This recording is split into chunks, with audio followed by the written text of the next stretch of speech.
and posted, it would have been excellent. And I hope we can have something like that today.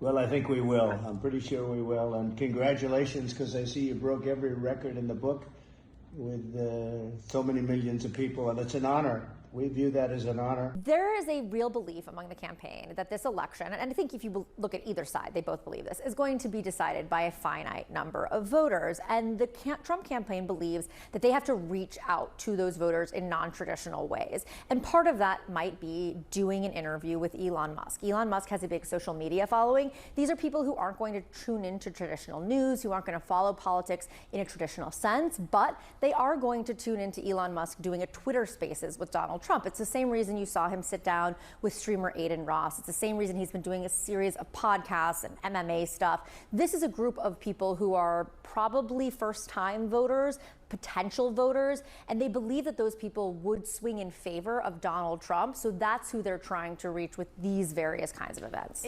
Out of this conversation that we're going to see tonight on Twitter? Well, for one, I think it's going to be a very lighthearted conversation. Because Elon Musk has come out and endorsed Donald Trump, I expect this to be like a bromance type of an interview where they're supporting each other. I think that Elon Musk will let Donald Trump speak all of the falsehoods and misinformation that he wants. I mean, he's not a journalist. It's not his job necessarily. Does he want to be fact-checking all of the information? So I think it's just a platform for Donald Trump to come out and say whatever he wants. But the thing to remember, Cassie, is like the interview audience here is what Donald Trump needs. You see J.D. Vance going on Face the Nation, right? Sunday shows, traditional media, because he needs to get his name out there. Donald Trump's going the opposite route, right? He's talking to streamers and podcasters. He's going on X. He wants to rally up that sort of fringe online base. That's what Donald Trump is doing here tonight. Well, he's meanwhile threatening to sue establishment media like the New York Times, etc. Sarah Fisher for us this morning. Sarah, thank you. What's going on, everyone? Social Kenny here today. We're going to be talking about the interview with Elon Musk and Donald Trump. It was a good interview. I liked it a lot. It was very laid back. I think people appreciate it. It's like you're listening in on what two people are conversating about. It felt like, you know, you're sitting on the couch, your friends are over, and you're just discussing things around politics. And you're hearing a bit different narratives surrounding the chat, but it was good. I think it was much needed. They broke records. I believe it peaked at 1.3 million. I got off after about an hour, tired from work. Sorry, couldn't really watch a whole 2-hour thing. But it just points to Trump's stamina, that he's able to just, you want it? Open book, here you go. And I think the contrast that Trump is making is very, very good. I mean, obviously, Kamala attacks Elon as a lackey for Team MAGA. Trump fires back during the X space chat. All right, so this is Harris saying, right now, Elon Musk is interviewing Donald Trump live on Twitter. We're not calling it X. It's not enough that Musk has pledged to donate millions of dollars. Yeah, I think that's the real reason they mad. To help re-elect Donald Trump, he's using his purchase platform, one of the largest social media sites in the world, to spread Trump's unhinged and hateful agenda to millions of voters. Trump has been speaking for over an hour to over 1 million people about his winning agenda for the American people. Kamala is big mad about this, as she refuses to speak to the media, do an interview, or even explain what platform she's even running on. So pathetic. And I think this is a great attack. Like, I keep talking about it, but she keeps leaving herself open for this attack. Like, Van Jones tried to save her, right? Van Jones throws one-man Kamala parade, but X users bring the rain, right? And here's the tweet. There's something about her. Come Senator. No, this is a poll. The poll says that Harris is leading according to a single poll. And then Van Jones responds, 1 week sews up nomination. Week 2 electrifies America with her vice president choice. All this is for Democrats. Rebuild the blue wall. What can Kamala do? And then we're all question to ask, man. What can Kamala do?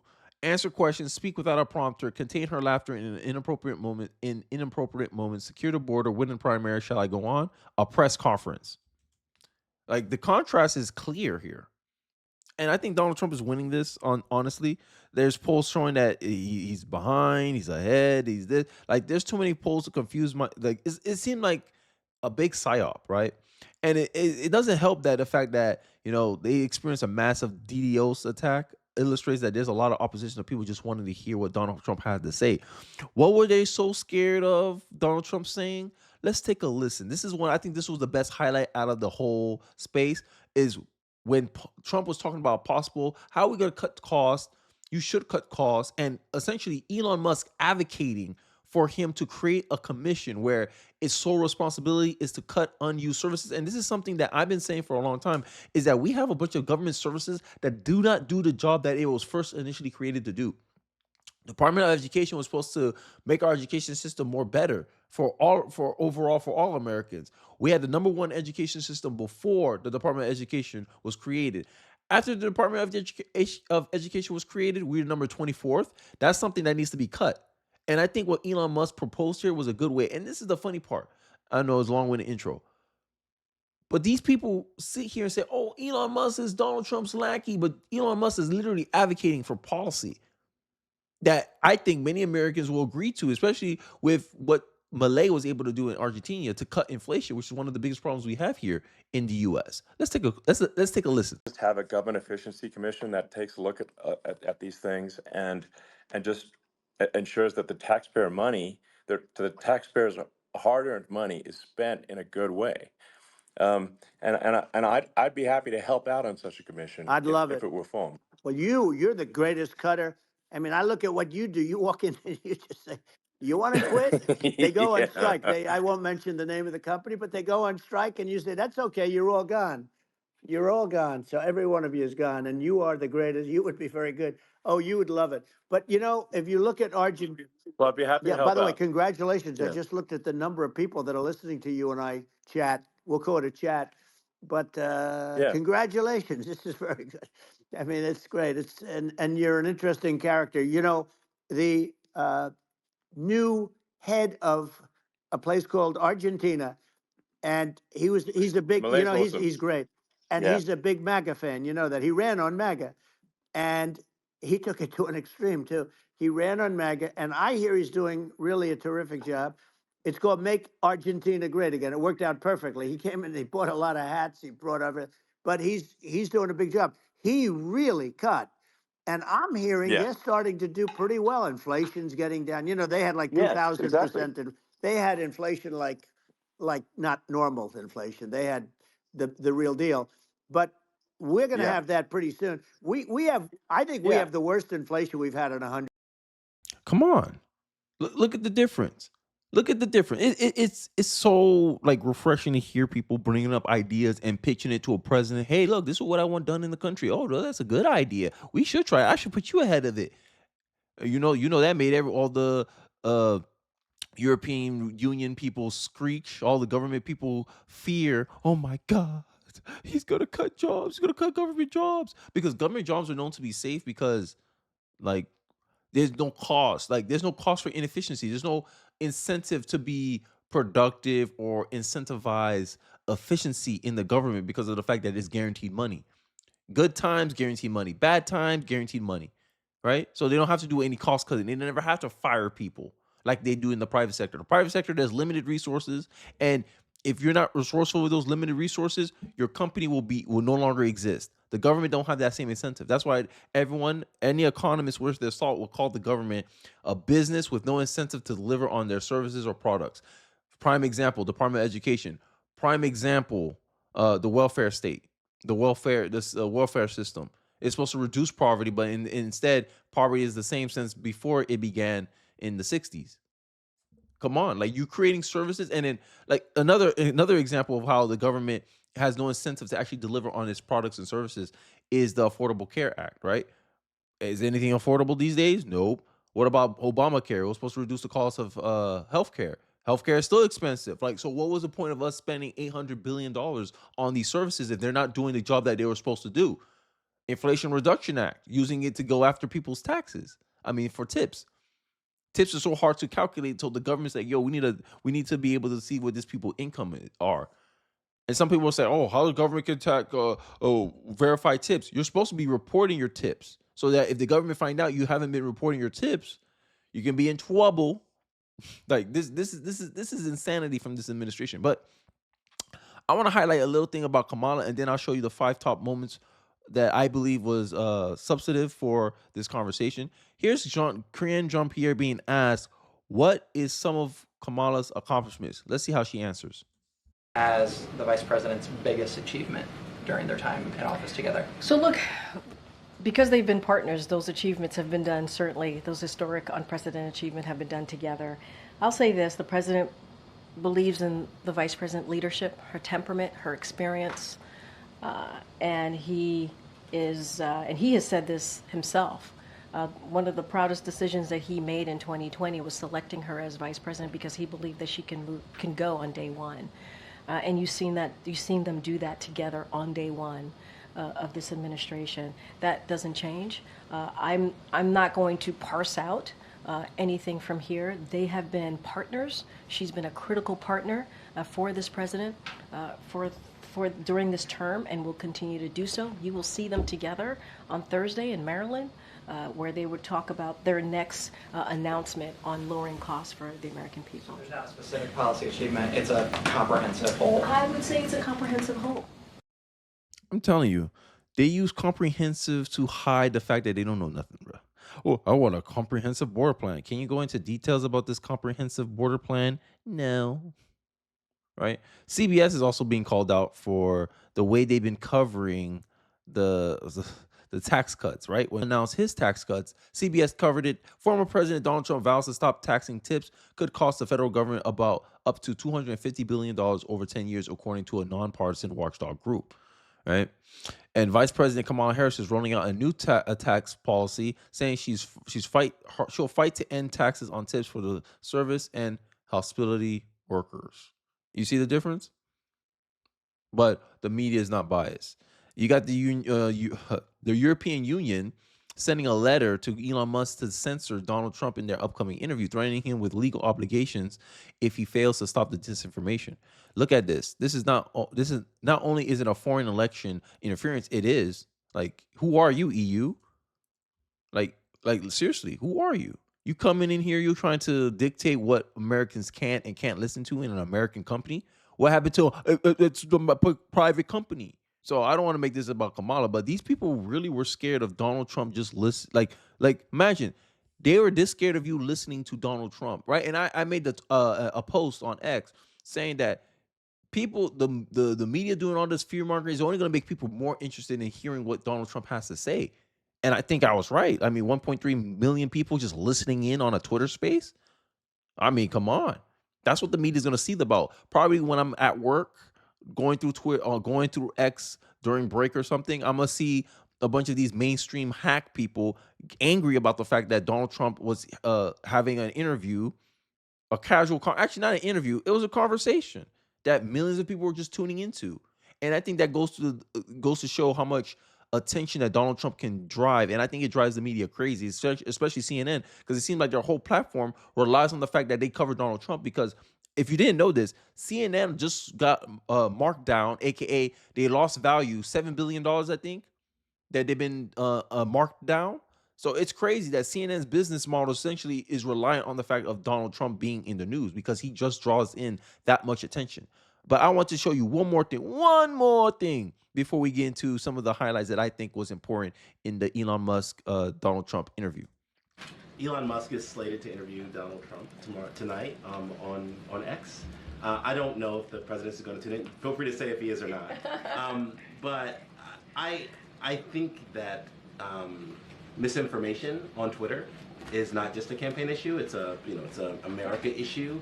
What role does the White House or the president have in sort of stopping that, or stopping the spread of that, or sort of intervening in that?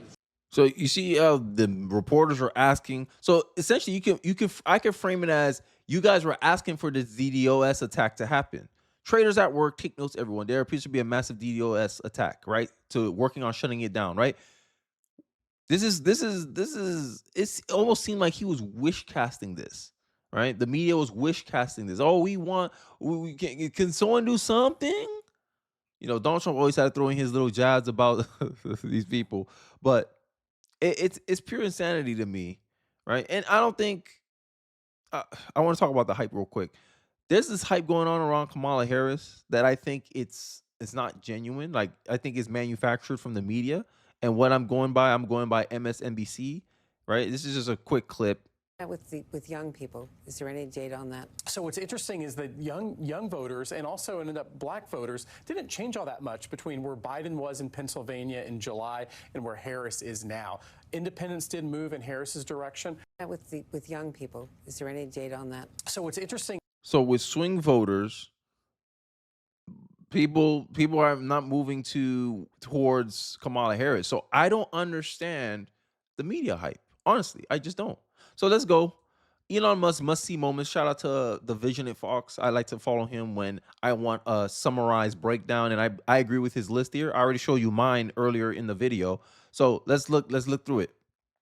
The interview began with Elon Musk highlighting a massive DDoS attack that disrupted the live broadcast and delayed it past its 8 p.m. broadcast.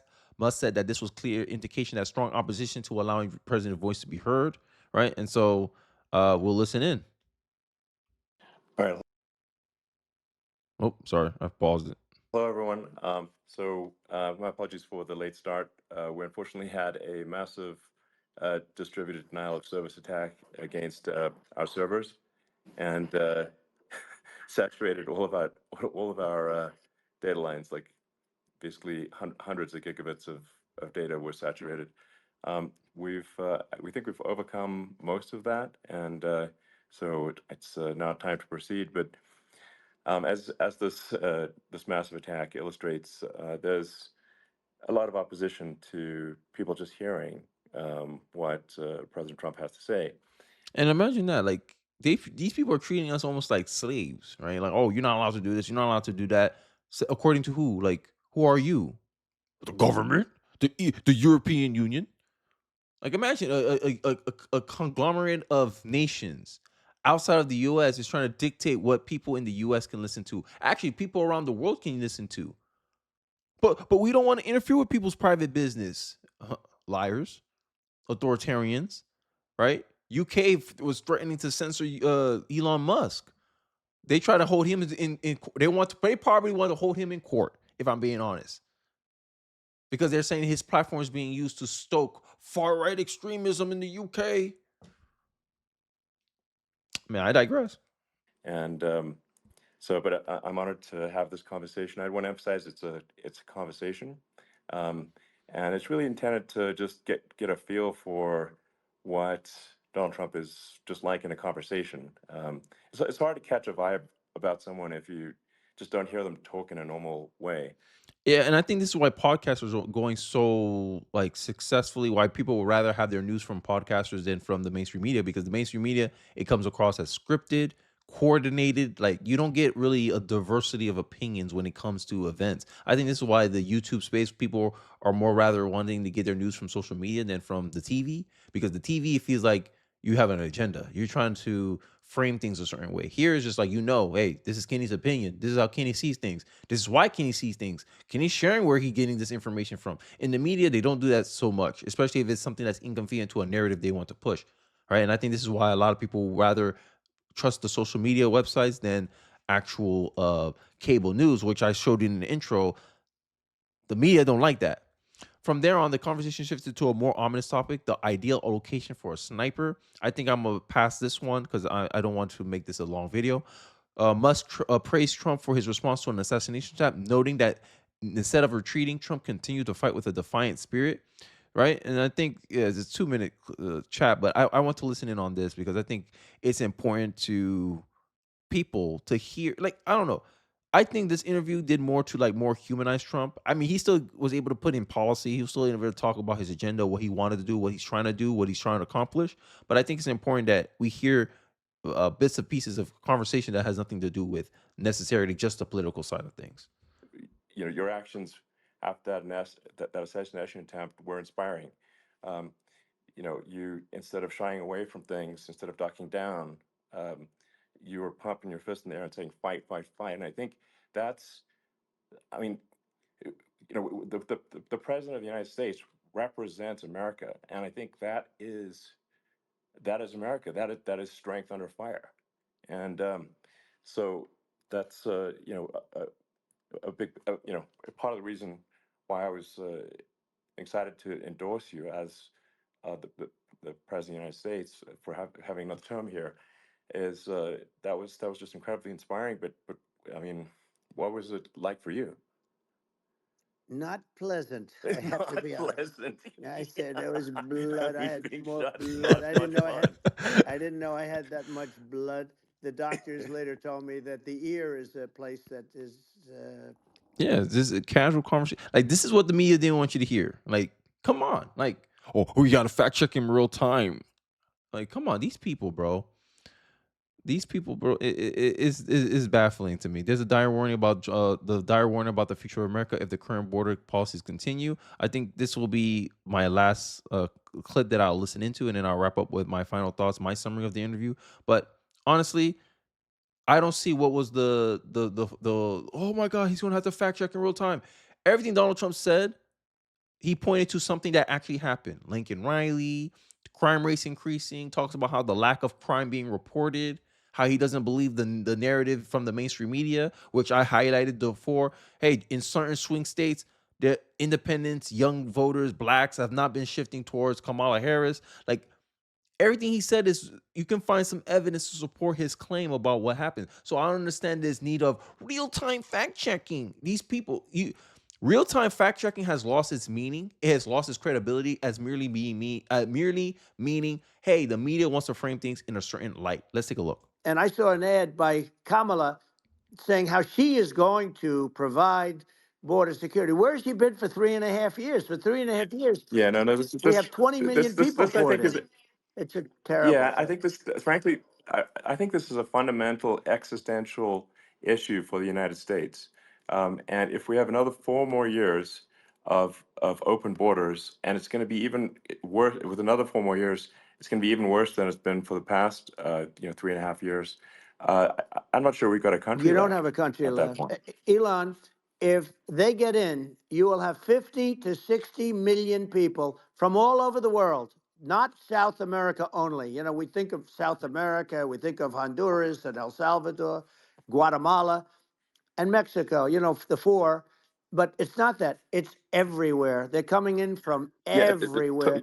And I had to stay in Yeah, I think Mexico. this is a super important Yeah. point. Like, people, it's like, basically, when I went down there, I was like, well, where are people from? It's like almost no one was from Mexico, to be No, clear. Mexico It's less it's just it's just less it's than just the the others. border. It's just the I wonder how they're gonna fact check this. Like, what fact checking would need to be done? Like, and one thing I'll say, and I think what this is gonna be the summary is, you have to be your own fact checker. You have to be your own filter of information. You have to develop that filter. I think that's the most important thing that I could emphasize with this video.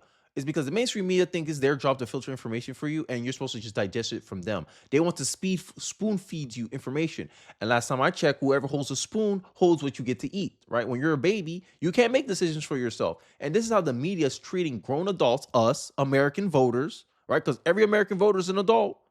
So therefore, we should be trusted with autonomy to decide for ourselves what we think is good information, bad information, right? But the media is like, no, no, no. We want to be that authority in your life. We want you to be the one. We want to be the ones to frame how you interpret things. And this is the reality of the mainstream media that I have come to a conclusion about, is that they're not a information machine. They're a propaganda machine. They're a narrative machine. They're a perception machine. They want you to vote based on their perception. And anything that doesn't fit their perception is labeled misinformation to make the information seem less credible. Donald Trump, all he does is spew lies.